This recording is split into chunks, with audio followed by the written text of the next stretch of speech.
Sushant Vishwakarma Krishna foundation classes की तरफ से पुनः आपका सहृदय स्वागत करता हूं।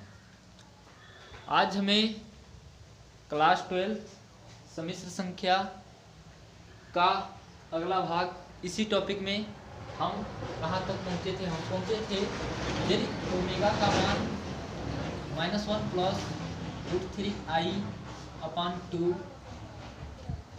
तब ओमेगा स्क्वायर का मान -1 माइनस √3i/2।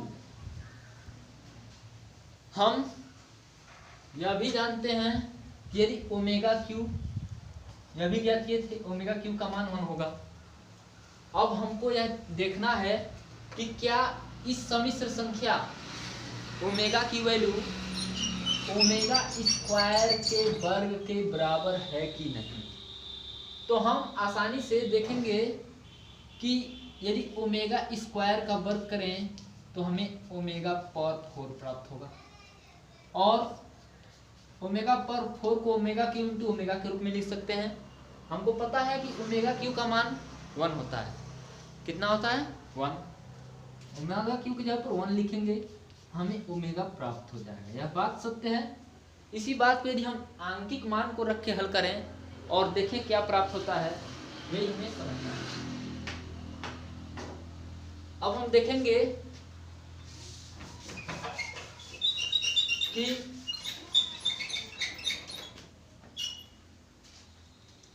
ओमेगा का मान जो -1 ओमेगा स्क्वायर माइनस √3i/2 था, यदि हम इसका वर्ग करें और यदि ओमेगा के वैल्यू के बराबर इसका मान आ जाता है, तभी हमारी बात सत्य है। उस हिसाब से तो हमारा सत्य आ गया, इस प्रकार से भी सत्य आना चाहिए। आइए देखते हैं।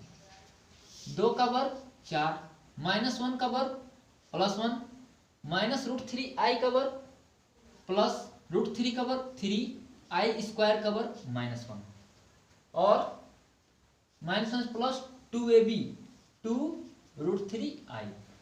आगे देखते हैं 1 प्लस माइनस -3 प्लस 2√3i/4। 1 से 3 जाएगा -2 प्लस 2√3i/4। ऊपर 2 कॉमन लेंगे, -1 प्लस √3i/4। 2 से 4 कट गया, यानी हमारी बात जो हम सत्य किए थे वह सत्य है। इतना क्लियर हो गया। ये हमें ओमेगा की वैल्यू पता चल गई। किसको लेकर चले थे?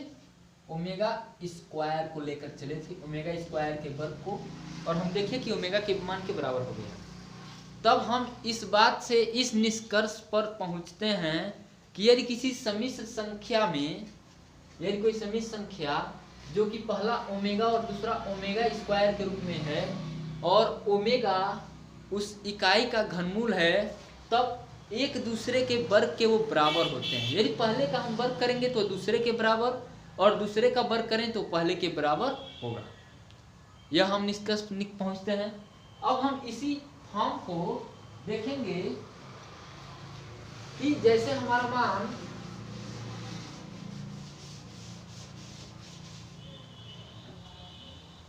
ओमेगा = -1 प्लस √3i/2 लिए हैं। हम इसे अगर दोनों को अलग अलग फॉर्म में लिखें तो इस तरह लिख सकते हैं -1/2 प्लस √3/2 इंटू i। तो हम क्या देखते हैं यहाँ, हम यदि हम एक चतुर्थांश बनाएं तो हम देखते हैं कि 0 से लेकर 90 अंश तक सभी कोण पॉजिटिव, पुनः 90 अंश से 180 अंश तक साइन और कोसेक पॉजिटिव, पुनः 180 से लेकर 270 तक, अर्थात 0 से लेकर 270 तक, मतलब 180 से 270 तक tan और cot पॉजिटिव, और अंत में 270 से लेकर 360 तक cos और sec पॉजिटिव। इसमें ऑल पॉजिटिव वैल्यू। तो हमें यहाँ पर दिखाई दे रहा है कि हमारा, यदि पहले हम cos फॉर्म लेते थे और बाद में sine form, cos theta plus आई साइन थीटा के रूप में लिखते हैं, उसी को हमको लिखना है इसी रूप में। तो हम देखेंगे कि हमारा पहला वैल्यू ऋणात्मक है, कॉस का मान 180 अंश के अंदर भी ऋणात्मक होगा और साइन का मान 180 के अंदर भी धनात्मक होगा। तो हम इसको लिख सकते हैं omega is equal to sine cos 180 मतलब पाई, और हम जानते हैं कॉस पाई के साथ लेंगे, पाई माइनस थीटा में कॉस लेंगे तो कॉस मिलेगा, और पाई माइनस थीटा में साइन लेंगे तो साइन मिलेगा। उस सूत्र से कॉस 180 माइनस कॉस में कितने अंश का मान, कितने रेडियन का मान 1/2 होता है, तो कॉस में पाई/3 रेडियन का मान हमारा 1/2 प्राप्त होता है। तो हम देखेंगे कॉस 180 माइनस पाई/3, इस फार्मूले में हमें कॉस 180 माइनस थीटा अर्थात कॉस पाई रेडियन माइनस पाई/3 रेडियन का मान हम यदि ज्ञात करें तो हमें माइनस कॉस पाई/3 प्राप्त होगा। माइनस चिन्ह यहाँ दिखाई दे रहा है। कॉस पाई/3 की वैल्यू 1/2 होती है। पुनः इसी प्रकार आगे प्लस साइन में इसका मान साइन 180 माइनस मतलब पाई रेडियन माइनस 3 इंटू आई। तो हमें यह प्राप्त होता है कि यदि कोई समिश्र संख्या के इकाई घनमूल ओमेगा और ओमेगा स्क्वायर के रूप में है तो उस ओमेगा को हम कॉस थीटा प्लस आई साइन थीटा के रूप में भी लिख सकते हैं।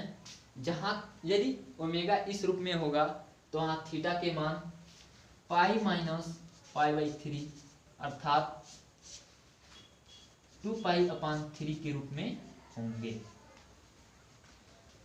अब हम किसी भी समिश्र संख्या को cos थीटा प्लस आई साइन थीटा के रूप में लिखेंगे। आइए देखा जाए किसी भी समिश्र संख्या को cos थीटा और आई साइन थीटा के रूप में कैसे लिखा जाता है। यदि हमारा कोई समिश्र संख्या z 7 + 19i इस फॉर्म में दिया है, हमें इसे cos थीटा और आई साइन थीटा के रूप में लिखना है। तो हम इसके लिए यदि हम इन दोनों का वर्ग यदि 7 × 7 = 49, 19 × 19 = 81 के 1 हासिल 8, 9 × 9 = 9, 18 × 18 = 26 के 6 हासिल 2, 1 1 2 3 361। तो हमें प्राप्त होगा 9 1 10 6 4 10 1 11 3 1 4।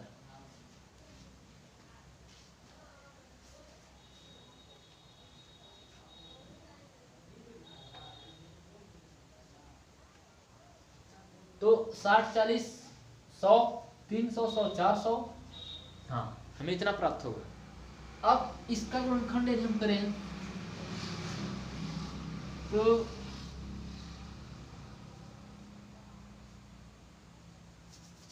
हाँ इतना होगा। यदि हम ऊपर नीचे इन दोनों पक्षों में यदि हम रूट में 410 से भाग दें तो हमारा काम बन जाएगा। आइए देखिए कैसे देखते हैं। z अपान भाग देने पर रूट में 410, इधर हमारा 7/√410 प्लस 19/410 आगे आई। हम इसको कॉस अल्फा और इसको साइन अल्फा। चित्त पाइथागोरस प्रमेय समकोण त्रिभुज कोण अल्फा के सामने वाली भुजा 19 या 7 या रूट में 410। अब हम देखेंगे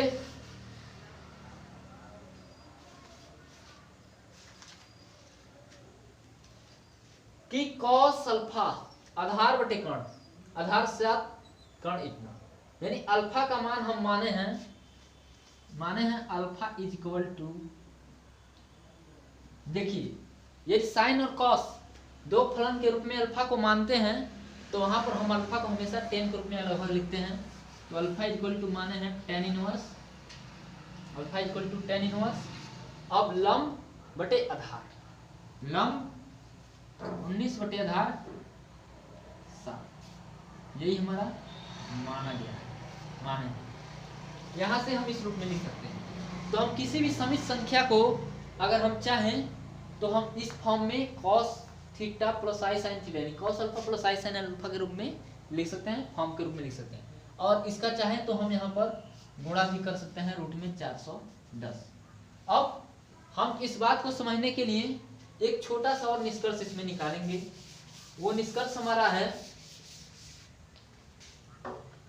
यदि कोई समित संख्या z equal to A plus I B के फॉर्म में है तो हम दोनों पक्षों में रूट में A square plus B square से भाग देंगे, तो हमें प्राप्त होगा ए अपान रूट में A square plus B square plus I B upon root में ए स्क्वायर प्लस बी। और आगे हम देखेंगे कि z इज इक्वल टू, इसका हम तिर्यक गुणा कर दें तो रूट में A square plus B square,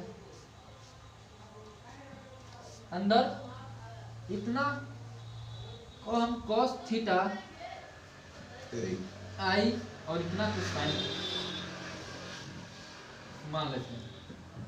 तो हमको पता है कि r की वैल्यू इतना है, मतलब जो नियतांक अगर इसे हम r मान लें तो r की वैल्यू तो हमें इतना पता चल गया, A square plus B square, अर्थात z समित संख्या a प्लस आई बी को हम z equal to r cos theta plus I sine theta के फॉर्म में लिखते हैं, जहां r का मान समित संख्या में वास्तविक भाग का वर्ग प्लस काल्पनिक भाग में i का जो गुणांक है उसका वर्ग का योग का वर्गमूल होता है, और cos theta plus sine theta जो कि उस त्रिभुज, वैसा त्रिभुज की कोण थीटा कोण बताते हैं जिसमें भुजाएं ए और बी लंब और आधार और कर्ण के रूप में हमारा ए स्क्वायर प्लस बी स्क्वायर होता है। तो हमारा व्यापक फार्मूला z इक्वल टू इसका मल्टीप्लाई कर देंगे r cos थीटा प्लस आई और साइन थीटा प्राप्त होता है। अब हम इसी समित संख्याओं के कुछ छोटे अनुप्रयोग और सूत्रों को देखेंगे। हमें पता है सर्वसमिका त्रिकोणमिति में sine square theta plus cos square theta is equal to 1, sine square theta plus cos square theta is equal to 1। यदि हमारा, जैसे हम किसी भी समीकरण को, जो समीकरण ए स्क्वायर प्लस बी स्क्वायर के रूप में था उसका गुणनखंड करने के लिए बीच में आयोटा का प्रयोग करते थे, वैसे यहाँ भी हम बीच में आयोटा का प्रयोग करेंगे।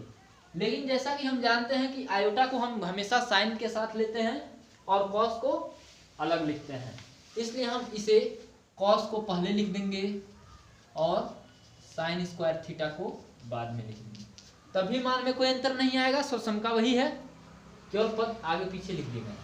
अब हम देखेंगे कि cos square theta minus I square sine square theta is equal to 1, क्योंकि आई स्क्वायर का वैल्यू -1 माइनस माइनस प्लस हो जाएगा, काम हमारा पुनः फलाफल प्राप्त हो जाएगा। अब हमें ए स्क्वायर माइनस बी स्क्वायर, मतलब एक कोष्ठ में ए प्लस बी और दूसरे कोष्ठ में ए माइनस बी और इक्वल टू 1, अर्थात यदि कहीं कॉस थीटा प्लस आई साइन थीटा लिखा हो तो उसके जगह पर 1 अपान कॉस थीटा माइनस आई साइन थीटा लिख सकते हैं। इसके अलावा यदि कहीं कॉस थीटा माइनस आई साइन थीटा लिखा हो तो उसके जगह पर हम कॉस थीटा प्लस आई साइन थीटा लिख सकते हैं। तो हम क्या समझे, आज का हमारा टॉपिक था कि किसी भी समित संख्या को थीटा के फॉर्म में लिखना था, हम थीटा के फॉर्म में लिख दिए। वहां जो r आता था, r की वैल्यू हमें पता था कि r की वैल्यू हम देखे कि r वैल्यू जो cos थीटा की वैल्यू थी उसका cos थीटा के लिए जो आधार था उस आधार का वर्ग, sin थीटा के लिए जो लंब था उस लंब का वर्ग, दोनों का वर्गों का योगफल का वर्गमूल, यानी उस त्रिभुज थीटा के लिए जो कर्ण था, कर्ण ही वो r था।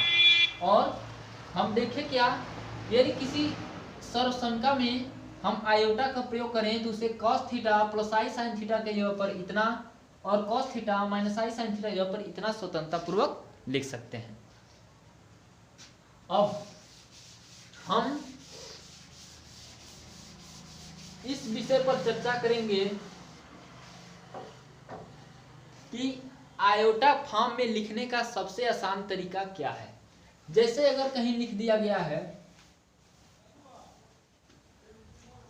2 माइनस 3i, इसको हमें आयोटा के फॉर्म में लिखना है तो हम जानते हैं कि दोनों गुणांकों i के गुणांक और वास्तविक भाग के वर्गों का वर्गमूल, योगफल का वर्गमूल ऐसा हम कर देंगे। और आगे हम इसमें 2 अपान रूट में 2 का वर्ग 4, 3 का वर्ग 9 माइनस 3 अपान रूट में 2 का वर्ग 4, 3 का वर्ग 9i लिख सकते हैं। अब 2 का वर्ग 4, 3 का वर्ग 9, 9 4 13 रूट में 13। अंदर यहाँ अगर कोई हम त्रिभुज का थीटा कोण मान लें इस फॉर्म में हम लिख सकते हैं साइन थीटा। और यदि हम चाहें तो यहाँ से हम उस फार्मूले का भी अनुप्रयोग कर सकते हैं जो फार्मूले का निगमन अभी हम किए थे कि यदि cos थीटा माइनस आई साइन थीटा हो तो उसके जगह पर हम 1 अपान cos थीटा प्लस आई साइन थीटा भी लिख सकते हैं, जहाँ थीटा का मान tan इनवर्स 3/2 है। यही हमारा आज का टॉपिक था। यदि आपको हमारा टॉपिक अच्छा लगा तो उसे लाइक और सब्सक्राइब जरूर करें। धन्यवाद।